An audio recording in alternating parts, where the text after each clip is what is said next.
Баршаңызға қайырлы күн. Бүгін біз 9 сынып алгебрасының 23-те 15-ші есебін шығаратын боламыз.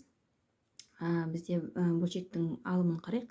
Синус минус альфа бізде дегеніміз ол минус синус альфа болып шығады.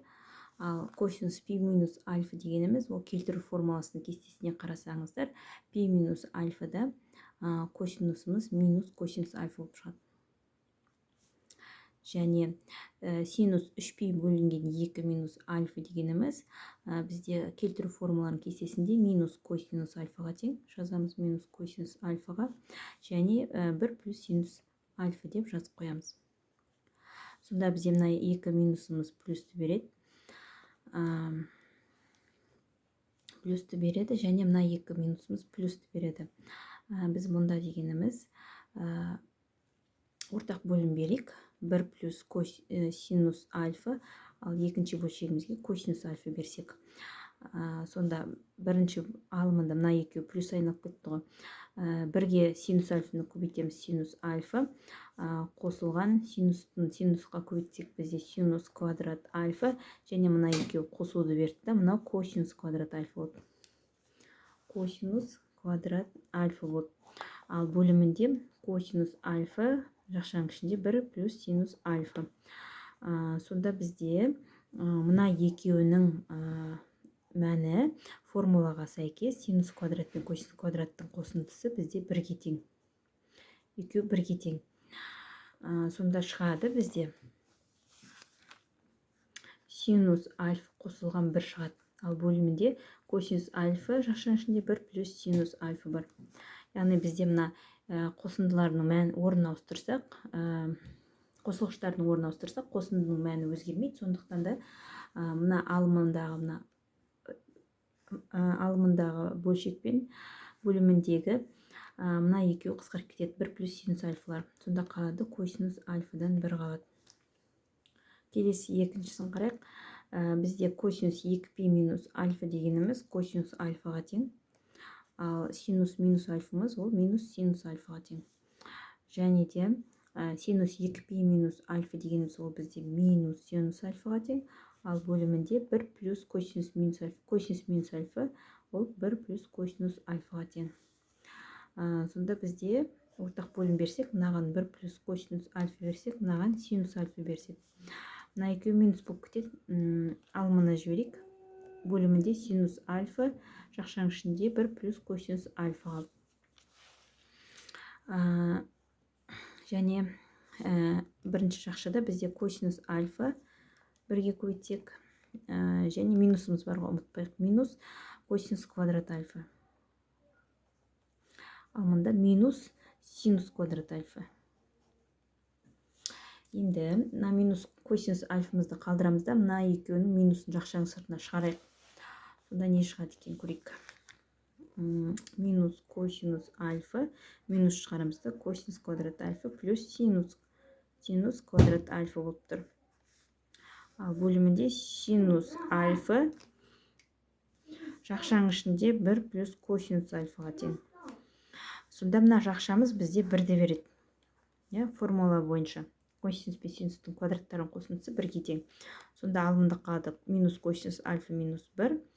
Ал бөлімінде синус альфа 1 плюс косинус альфа.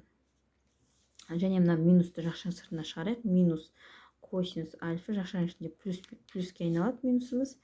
Және синус альфа 1 плюс косинус альфа. Және мына екеуі қысқарады, бізде қалады 1 бөлінген синус альфа. Алдында теріс таңбасы бар.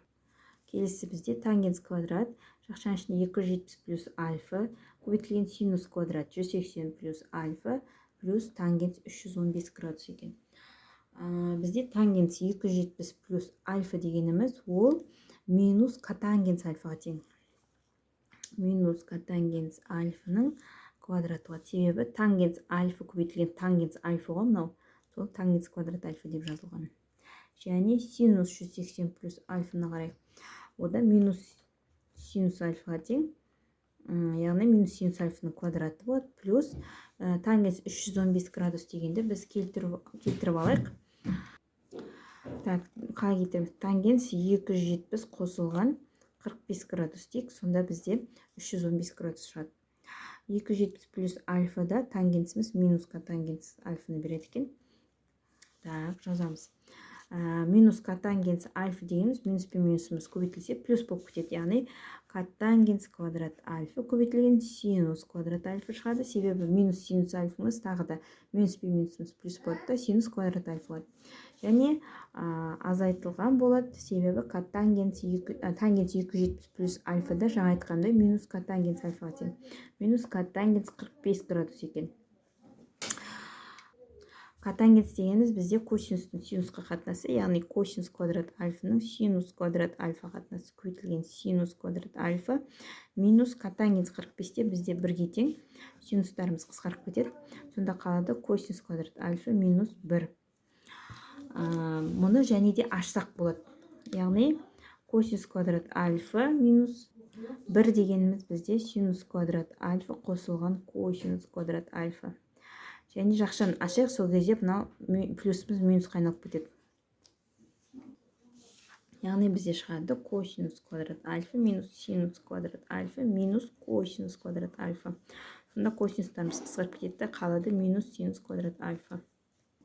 Және төртіншісі котангенс квадрат 360 минус альфада бізде минус котангенс альфаға тең екен. Минус котангенс альфаның квадраты. Косинус 270 плюс альфада бізде синус альфаға тең екен, яғни синус квадрат альфа. Және синус 270 дегенді біз жаза аламыз. Жоқ, синус 70-тің бізде мәні бар. 270-тің соны жаза алайық. Минус 1-ге тең. Минус 1 деп жаза алайық. Бізде негізгі тригонометриялық тепе-теңдіктер деген кестені қарасаңыз мәндері бар. Және минус котангенс альфа дегеніміз бізде квадратталады, яғни котангенс квадрат альфа көбейтілген синус квадрат альфа минус 1 болып тұр. Котангенсті тағы да айналдырып алайық, косинустың синусқа қатынасы. Және бұл жерде бізде синустарымыз қысқарып кетейін деп тұр ғой. Косинус квадрат альфа минус 1. Және бірді тағы да ашсақ, бізде ол синус пен косинустың квадраттарының қосындысына тең. Және біз жақшаны ашамыз.